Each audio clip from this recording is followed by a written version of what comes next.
aujourd'hui massivement contre l'avancée de l'extrême droite et du fascisme ordinaire qui s'émissent partout, dans les rues, sur nos lieux de travail, dans les médias, dans la bouche de certains et certaines politiciens et politiciennes. On le voit, les propos haineux sont mentionnés sans aucune honte et de façon complètement décomplexée. C'est quand réagir puis dénoncer les discours qui alimentent la haine est rendu plus scandaleux que les discours haineux eux-mêmes, c'est que ça va mal en chien. Fait qu'on est réunis aujourd'hui car il est temps de mettre un stop à tout ça. Il n'est pas trop tard, puis on va le démontrer aujourd'hui. Nous voulons que s'affirmer antifasciste, ça devienne un réflexe commun et populaire.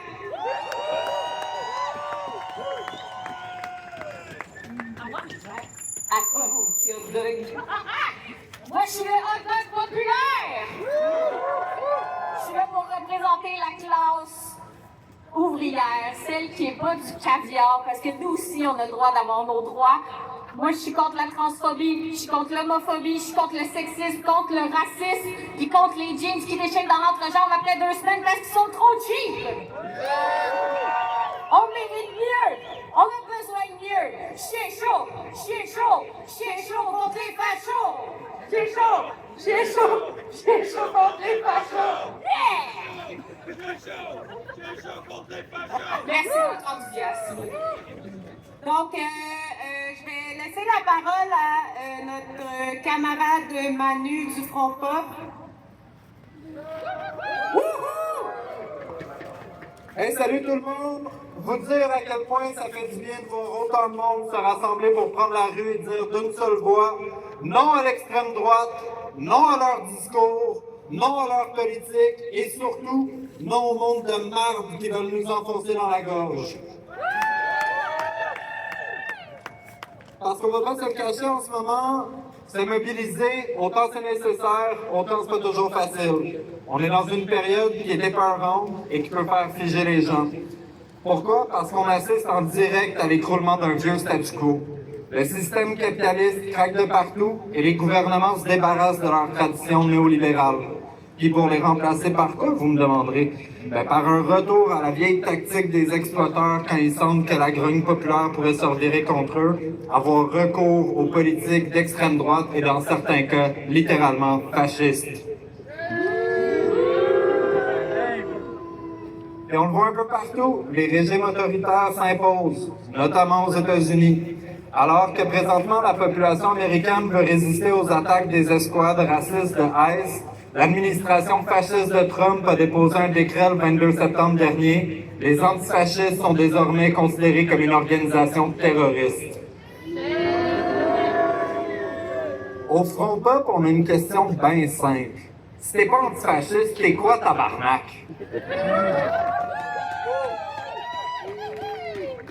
On pourrait se dire qu'ici au Canada ou au Québec, on va peut-être échapper à cette tendance horrible, mais malheureusement, son influence est déjà présente. On le voit, les discours nauséabonds de belles tribunes. Martineau, Bock-Côté, Rio, Moret, le chien sale. Ils déversent leur haine librement tous les jours. Et depuis plus d'1 an, on assiste à un concours. La CAQ et le PQ rivalisent à qui sera le plus raciste.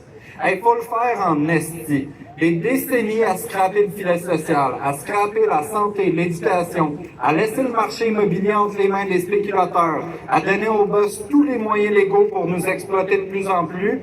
Et quand ça finit par péter, qui est-ce qui blâme? Nos camarades de diverses origines.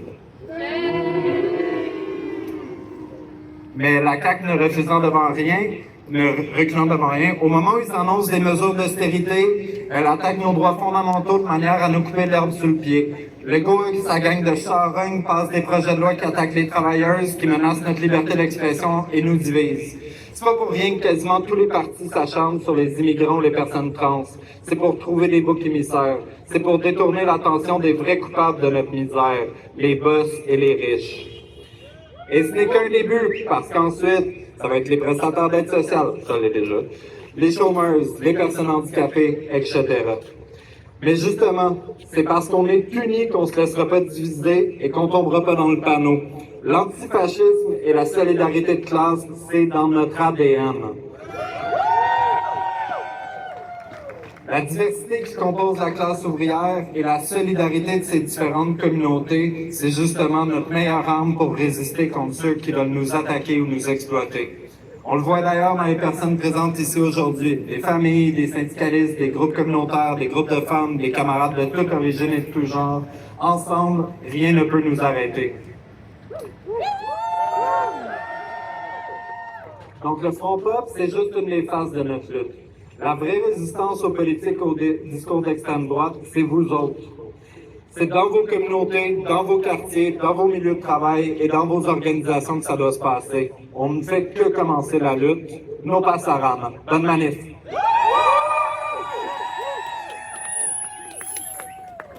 On va céder la parole à une camarade militante queer.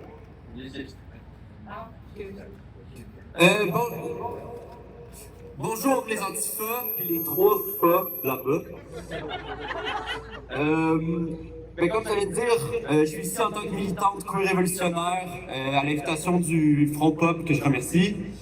Je suis là pour parler spécifiquement du ciblage de l'internationale fasciste des communautés queer et trans.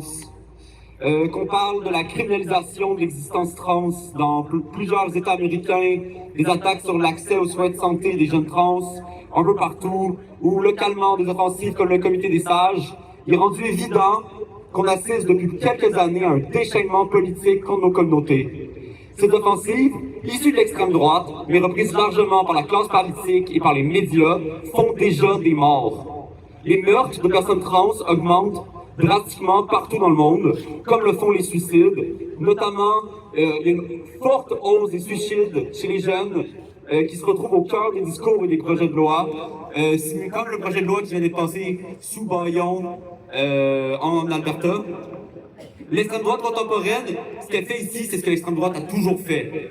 Viser des communautés déjà marginalisées pour les désigner comme ennemis de l'intérieur et menaces à l'intérêt de la nation, afin de prendre le pouvoir sur leur dos. Oui, effectivement. La vague fasciste actuelle de PSPP à Orban a largement désigné 2 communautés, les migrants et les trans, comme cible principale de ces discours haineux. Le choix n'est pas anecdotique. Cibler les migrants et les trans sert à renforcer l'ordre national et racial d'un côté et l'ordre patriarcal de l'autre. Justement, derrière les discours complotistes de lobby trans, d'entrisme de l'idéologie soi-disant du genre dans les écoles, derrière la représentation des femmes trans comme un danger pour les femmes cis, ce qui se cache, c'est une offensive pour réaffirmer le contrôle sociétal et étatique sur les corps et les vies. L'extrême droite et la classe capitaliste poussent pour un durcissement de l'ordre genré qui organise les uns et les autres dans des catégories sexuées, oppressantes, qui maintiennent une exploitation maximale de la force de travail et de la reproduction. Cette attaque sur nos communautés est inséparable des attaques contre l'avortement, pour plus de contrôle des parents sur leurs enfants et d'un durcissement général des mœurs. En ciblant les personnes trans, qui représentent qu'une toute petite partie de la population, l'ennemi arrive à créer un consentement pour un ensemble de mesures liberticides, misogynes et invasives. Des mesures qui, dans un climat de préparation à la guerre et de propagande militariste, permettent de préparer la population à une économie guerrière. Nos communautés s'organisent depuis des années pour résister à ces attaques. Malheureusement, c'est souvent seuls ou accompagnés de peu d'alliés, toujours les mêmes, que nous faisons face à cette offensive. Alors que le poids de l'offensive et la faible taille de nos communautés signifient que nous avons cruellement besoin que l'ensemble du champ social se saisisse de cet enjeu. Il faut que les forces féministes, syndicales, intellectuelles, étudiantes, communautaires, antifascistes affirment clairement leur opposition aux mesures et discours transphobes et s'engagent dans la lutte pour la libération de nos communautés. Ensemble, nous devons affirmer le droit inaliénable de tous à la totale autonomie sur leur corps et leur vie. Il est de plus en plus clair que la lutte que nous menons est une lutte de survie. Alors affirmons-le, la victoire ou la mort, nous vaincrons.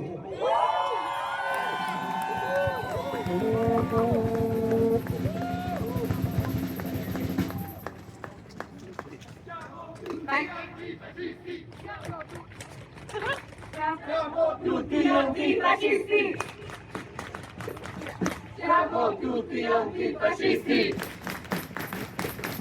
Siamo tutti antifascisti!